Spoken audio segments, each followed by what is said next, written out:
For the final leg of our Perth journey, we head to the coast, where the endless blue of the Indian Ocean meets the sun-drenched shores of Western Australia. Our first stop is Cottesloe Beach, home to the iconic Indiana Tea House, a landmark that has watched over these waves for generations. Known to the Noongar people as Moodarup, this site remains a place of deep spiritual significance and a premier destination for beach lovers.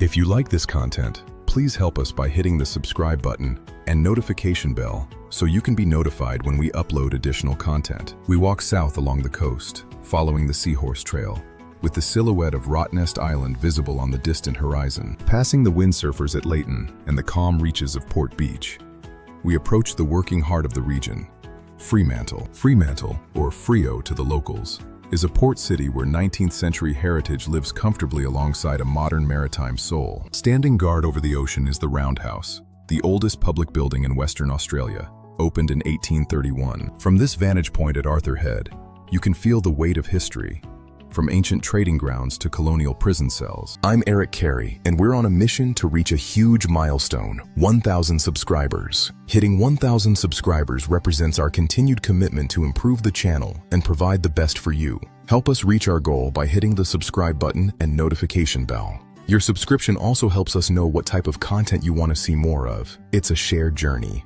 The goal is in sight, and with your help, we can reach it together. Join our growing community today. I'm committed to bringing you more value and better quality as we grow this channel to new heights. Thank you for being part of this. Don't forget to subscribe and hit the bell for more updates.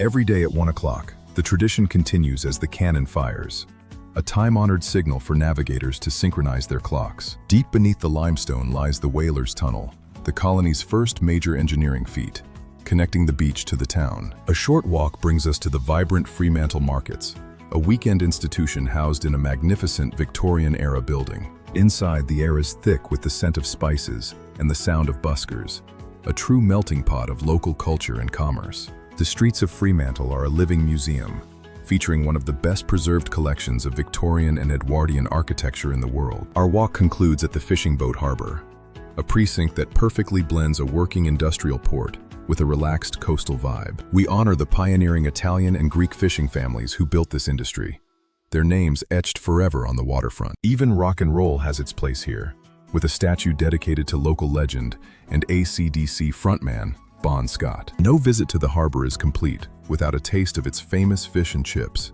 enjoyed right on the water's edge. As the sun sets on our tour, we're reminded that Perth is a city of layers, from ancient lands to modern skylines and pristine coasts. Thank you for joining us on this 3-part walk through Perth. We hope you've discovered the magic that makes this city so unique. If you like this content, please help us by hitting the subscribe button and notification bell so you can be notified when we upload additional content. Until next time,